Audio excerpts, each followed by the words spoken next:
Omukago gw'amawanga ga Bulaaya gu European Union gusisinkanye abakulembeze b'ekibiina ekiri mu buyinza ki NRM okukuba ttooki mu nfuga ya demokrasiya n'enfuga ey'amateeka n'okunyweza eddembe ly'obuntu mu ggwanga. Ssentebe wa EU mu Uganda Ambassador Jan Sadik ategeezezza nti beewuunya emivuyo egyetobese mu kalulu k'e Kawempe North n'engeri gye balina okwewala emivuyo nga gino mu kulonda kwa Uganda. It was clear that you spoke out against violence during elections, and we took the examples of the Kawempe North by-elections, where not everything went well. There was violence between the parties, violence from the side of the security organs in relation to voters and activists, but there was also violence against journalists, something that we have been very concerned about on the European side, and also made our own statement about that. Journalists play a very important role in elections, needless to say, to present objective fact. But it's also an opportunity for us to discuss really the core issue of democracy. Omukago gwa Bulaaya gukolebwa amawanga okuli Denmark, German, France, Ireland n'amalala, era bakusisinkana n'abakuli ebibiina by'obufuzi ebirala ku nsonga eno. It is a dialogue that we will also continue with the other political parties and in the opposition. I think next meeting should be with the NUP, and then we take the other oppositional parties so that we get a good overview. Ssaabawandiisi wa NRM Richard Todong ategeezezza nti beetegekedde bulungi okulonda kw'ekibiina n'okweggwanga okwengedde. We are running a term which expires soon, and we are now busy preparing for the next general election. And our preparation, we start with internal party activities, which we have already rolled. The national chairman of the party, who is also the president of the country, is visiting our various centers of interest and interacting with the communities across the country to examine how far the manifesto of the party has been implemented in those areas. Okulonda kw'okujjuza ekifo kya Kawempe North kwetabiseemu emivuyo mingi omuli n'okukuba abantu emiggo, okukwata ababaka ba Parliament abali bakuuma akalulu, okukuba ennyo bannamawulire n'okubatulugunya n'ebirala. Kino kyaleetawo okutya nti akalulu ka bonna akajja kandibeerako okufa n'okuwona. And encourage a peaceful electoral period, peaceful assemblies, discussions between the political parties and the community, and between the political parties themselves. Omukago gwa Bulaaya era gwagala ensonga ey'obuli bw'enguzi obukula mu Uganda okulwanyisibwa ssaako okussa amaanyi ku nsonga eziyamba abantu okuli ebyobulamu, ebyenjigiriza n'obuweereza obuyamba abantu. Nga ku kino Ssaabawandiisi wa NRM Richard Todong ategeezezza nti bakutereeza ewali ebyasoba. But we keep adjusting to respond to the new changes of society. We talked about the youth and the future of the young people. We explained a lot about the future of the young people. We also told the ambassadors that we need to provide tough love for the young people of Uganda. Ab'ebyokwerinda abo tebakoze kufaayo konna yadde okuleeta abantu abo abakola ebikolobero okuvunaanwa, wabula basigadde bawaga ng'era basanyufu n'ebikolobero ebyakolebwa, ne batusuubiza n'okubawaza iccepe. Naye twagala baveeyo, bwe babanga ddala ebyakolebwa byambi birungi, babaweesi iccepe mu lujjudde, nga n'obwenyi bwabwe tubulaba nga bannansi. Tulabire ddala nti gavumenti eno ewaaba abakozi b'ebikolobero akasiimo bwe baba bamaze okukola obulungi omulimu gwabwe. Njagala okubategeeza nti abo bwe baba bakola ebikolwa ebyo nga birungi eri eggwanga lyaffe, basigale nga babikkudde amaaso gaabwe tubalabe nga bakola emirimu egyo egy'ettendo. Oba oli awo naffe tunaabawaanawaanangako mwabajjaati n'abalala. Ntwala omukisa guno okwebaza abantu ab'omutima omulungi, ab'ekisa, abaagala okulaba ensi yaffe nti ennungi, abali wano mu Uganda n'abali mu mawanga ag'ebweru, abaasalawo okuyimirira naffe mu kiseera bwe twali nga tuperereza obululu, ne mu kiseera bwe twali nga tulonda ng'eddembe lyaffe nga bannakawempe North lirinnyirirwa. Mwebale nnyo, mwebalire ddala. Tusaba Katonda oyo Namugereka abeere ng'abasasula musera mu ebyo ebirungi bye mwakola. Omanyi Mr. President, kankubuulireyo akantu kano nga k'amakulu nnyo. Eddembe ly'obuntu eriryo n'eryange lirina oluganda. Eddembe eriryo bwe liba lirinnyiddwa, eryange liba litiisiddwa. bwe lirinyirirwa eriryo nina okuba omusaale mu kulirwanirira kubanga bwe bamaliriza okulinyirira eriryo eryange lye libaliddako. Awe wava principle egamba tetuyita universality principle ku ddembe ly'obuntu. Nti eddembe ly'obuntu bwe lirinyirirwa e Mogadishu gwali ku Trafalgar Square e Bungereza oteeka okuba ng'okwatiddwako. Kyannaku nnyo nti eddembe ly'abannakawempe North lirinyirirwa ng'omuntu atudde mu State House ng'ate alina obuvunaanyizibwa okulikuuma n'atafunamu wadde ensisi yadde okwenyeenya n'asigala ng'akuba kifuba ng'agamba mubakubye bulungi mwebale nnyo. Mr. President, munnange olaba engalo zino. Engalo ze zimu ezikozesebwa okuwembejja abo b'oyagala era ze zimu ze zikozesebwa okutulugunya abalala. Kyewuunyisa abatulugunya abantu baffe baddayo eka ne babiibiita abantu baffe n'engalo zaabwe era ze zimu ezo. Abantu baabwe tebababiibiita na ngalo nkyafu.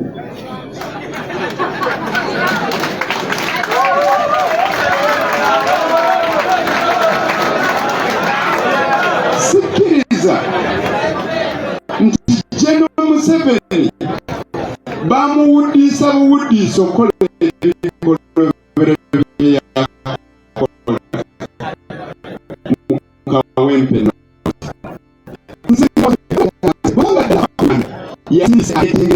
banoonyereza okwabo baddala balina obuwagizi. Abakunoonyereza yali kizudde nti tewaali bwetaavu bwakuleeta muntu kwesimbawo mu Kawempe North kuba tebalina buwagizi. Kyemba njogera bwe ntyo ne Shakazulu ow'emyaka egyedda bannange bwe yasindikanga Bambega ate yasindikanga ne Bambega b'Abambega. Naye ate Museveni ow'ekiseera kino ayinza otya okubanga amagezi ago tegasobola kujja gy'ali? Tolabanga kyewuunyisa.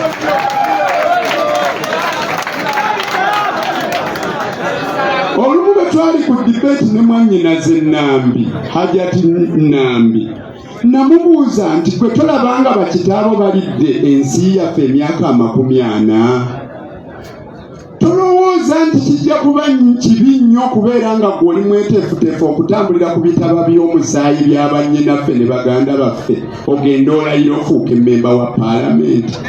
Yazibirizaamu ku maaso ne ndowooza nti poyinti eyo yagitegeera. Naye ndowooza mwannyinaze Nambi, ndowooza ebintu obirabye. Olabe bakitaabo ebikolobero bye bakola. Ekinankakasa nti naawe oli muzibe w'amaaso n'amatu. Bw'onookwata peeni n'osayininga ku petisoni ng'owakanya nti ddala saakuwangula n'enkoona n'enywa. Omanyi bannabyabufuzi bangi abo basibira mu bbwa balinga omutwe nga gulika ennyindo n'emimwa naye nga tekuli maaso nga tekuli matu. Baba tebawulira, baba tebalaba. Kati General Museveni tannalaba nti revolution ejja. Revolution egenda mukwakula mu ntebe omulundi gumu mu kanyuge.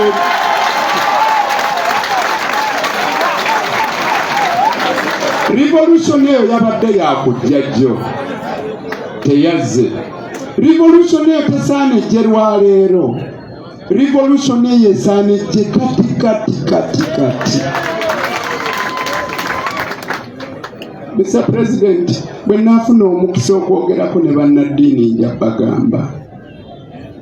Okulonda okwo kwazze nga tuli mu nnaku za kalema. Okulonda okwo kwazze nga tuli mu nnaku za kusiiba. Olunaku lwe twenganga bakanywa omusaayi ennammere, nalaba omusajja ng'alina sugide ennene. Embeera ng'emaze okubijja nayayaana nga njagala mmutoolera essalaamu. Omanyi ffe Abasiraamu oli bwakutoolera salaamu ne bw'oba omunyiigidde omusonyiwa, naye nalaba nga salaamu tejaawo. Nali ndowooza bagenda kwefumintiriza, naye naddamu ne mbalaba ewambogo. Oli nga yeewaana agamba nze ali, ate nga yaduumira agasajja gayingire mu muzikiti n'agagatto gaago gagende gasambaaza abaliyo, abamu nga balina mu kusinza. Tolaba nga kyewuunyisa. olinga yeewaana nti yenze nsuubuga ali mu kuwuula nze oguggo. Bannange kyetaaga ensonga zino tugende tuzinnyonnyolemu bannaddiini nti abantu baasiiwuuka empisa ne mu biseera we tubeerera nga tuli mu kweddaabulula ng'abo abakkiriza tusobole okugenda ewa Katonda nga tuli abo abasiimiddwa.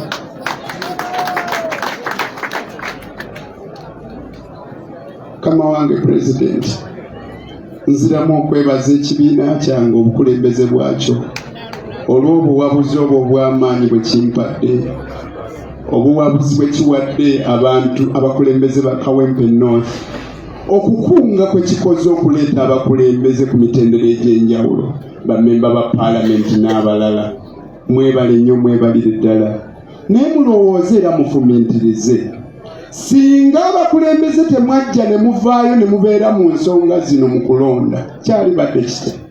Singa mwakirekera abantu baffe aba bulijjo, olaba tebaakwatibwa nsonyi ku bammemba ba paalamenti, bammeeya, bakansalazi n'abalala, kyalibadde kitya ku muntu owa bulijjo? Kino kisindike obubaka eri buli mukulembeze kabeere ng'ali mu kibiina kya NRM, azuule obuzibu bw'abantu ba bulijjo bwe bayitamu. Bannange, eddembe lyabwe bwe liba lirinnyiriddwa, abalirinyirira balinnyirira ne basiitiza n'okusiitiza paka lwe balifootolera ddala. Nabwe ekityo twongere okufaayo eri abantu baffe. Ebintu bingi binakuwaza. Kyannaku nti abangi abakulembeze beesuulirayo gwa Naggamba ne bafuuka abo abatamanyi, oba oliawo eddembe ly'obuntu ne lisigala bwe lityo, naddala eri oyo omuntu wa bulijjo. Nze saagala kukaaba, kubanga ne bwe nali nzija okwesimbawo ebirowoozo byange tebyalimu kusaasirwa, wabula nali nziza abantu b'e Kawempe North bannonderwa busobozi bwange. Amazima ga Katonda mbagamba nekkiririzaamu nnyo nze gwe mulaba nnyo okumanya nekkiririzaamu nze kennyini nzuula awantu ne ntuulawo ne neesiima nze nzekka ne bwe mba sifunye bansiimi.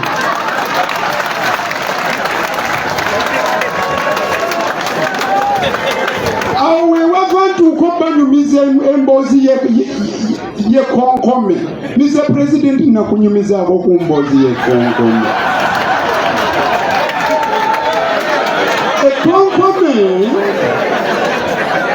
bwe likola ne lidduka ng'oliraba likola emirimu, lituuka awantu ne litunula eno n'eno nga linoonya oba ddala waliwo alisiima olw'emirimu egy'ettendo gye likoze.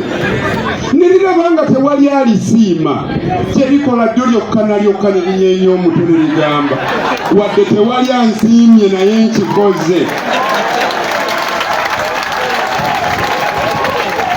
Kale nabwe kityo nze ebirowoozo byange byali nti nja kujja njogera ebigambo mpulirizibwa era mmakize. Amazima gali nti ne bwe yali badde General Museveni nga yatudde awo n'ampuliriza nga njogera, singa yali wa kumpa amatu n'amaaso yalitegedde nti yenze candidate asinga, nti muwala waabwe si ye mutuufu. Ekizibu nti tebaakoma kusirikira kwagala kubba kalulu kwokka, wabula ne campaigns baali bazizirikira nga tebaagala kuwulira. Naye mazima ddala nammwe mwebuuze era sibiriza amaaso g'ofumiintirize, ani ayinza okuwuliriza Nalukoola n'atawulira nga ddala musajja wa nsonga?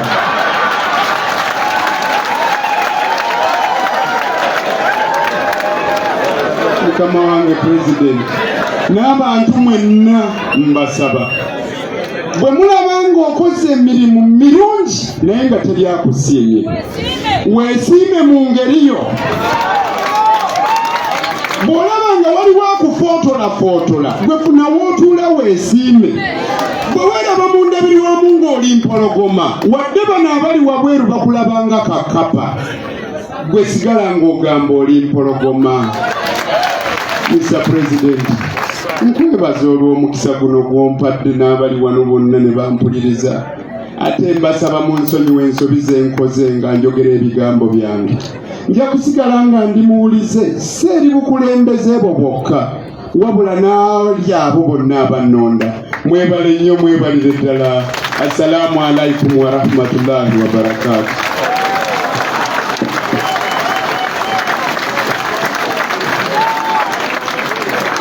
temuddamu kutuula. People power, our power, people power is our power, yeah, people power.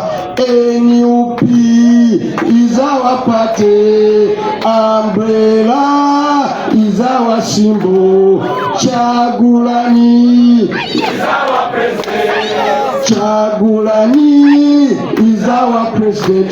Obuyiza bwenyina nga deputy president nga president wali mu mbeera eno kumuyita ajje ayogere.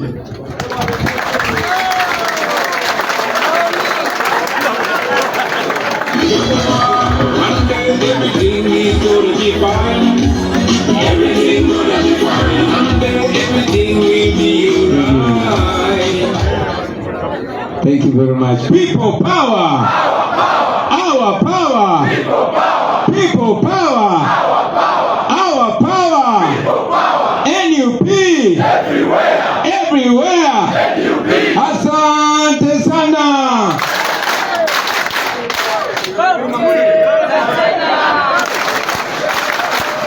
Thank you very much. Niyo mekulira basiruni banyabo. Wow. Akasana kanji basiruni banyabo twetonda okulwawo ennyo. Naye ng'omuntu mbadde nyumirwa. You see, I'm a very lucky man. When God blesses you with a very able team, you must really recognize that you're very lucky. On my side, I have my able comrades. Looking on the side and seeing Right Honorable Joel Senyonyi. And on the other side, you see Rubongoya. Eno side, you olaba Nubiandi. Any side, you olaba Honorable Mwanga Chibumbi. Mwena nga wemuli. Ate ne mwegattako Nalukola. Mulowooza siri very lucky. Nti byonna ndibadde njogerako amazima matuufu babyogeddeko naye bwe mbasiibula busiibuzi. Ate naddala onobo waffe omupya omanyize Nalukola bw'aba ayogera mwana tumba saagala alekeraawo kuba ebigambo abyogera mpola mpola naye amazima amatuufu ng'ensonga ogitegeera. Toyinza butagitegeera. So nzikiriza nange nga teddoboozi yange kuba nange okuyozaayoza. Congratulations. I was supposed to start by saluting our election management team. Thank you for a job well done. Many times, many parties get misled, and it was one of my biggest fears to be misled. You took a decision which eventually the whole world agreed that is the right decision. You heightened the trust that the party has in you as the election management team. When you produced Honorable Nalukola as a candidate, many of us out there, not me in particular, but many people had questions. Naye bwe twagenda mu bantu questions ezo ne ziggwaawo zonna. Ate bwe twatuuse mu balonzi ate ne kibula omukombi. So we thank you very much. I want to congratulate the people of Kawempe North. This was not about Nalukola, it was not about NUP, it was about you, your voice. Congratulations, you stood firm. I thank you. Mwebalinya abantu be Kawempe twadde tusobola busobozi kulaba nsonga ne tugibalaga naye nga mmwe musobola okugimala era mwagimaze. Ladies and gentlemen, this is unprecedented. In the last 40 years of General Museveni, we've not seen a by-election like the one of Kawempe. The deployment of all weapons of war. Soldiers never been deployed, but even before that, the candidate his documents were stolen and his assistant abducted. But God had other plans. abalungi abatuwuliriza era abatulaba olunaku olwaleero tukyaddeko ewa Sheikh Ashraf Dembe. Sebo nsanyusa okubalaba. Amannya agange Seeka Ashraf Dembe akola ku bizibu by'enjawulo. Omuntu singa aba alina ebirwadde tumusomereddwa, tumuwa amazzi ga lukuya nga bw'obadde ogalaba, tugenda abantu ku kyoto ne twokya emizimu emibi egibabaamu n'okulomba edduwa. Abantu singa abeera ng'ali wano atuuse sobola okumulombera edduwa, ne waba atatuuse nga mpadde amannya ge naye ng'ali wala. Neetaase ennamba yange yeeno eri 0701763711. Nammwe bannyinaffe abali ebweru oyagala okuba nti oyagala okulombera ku dduwa ng'olina ebizibu viza zibuze, amaka gakolongotana, sente zikola zimpita mu ngalo, ojja kumpeereza ekifaananyi kyo n'amannya go, ebyo byokka bijja kummala. Nja kukulombera edduwa, ojja kutereera. Olunaku olusembayo mu mwezi mba n'edduwa eyawamu ffenna n'abalwadde bange abakadde n'abapya. Salaamu alaikum warahmatullahi wabarakatuh.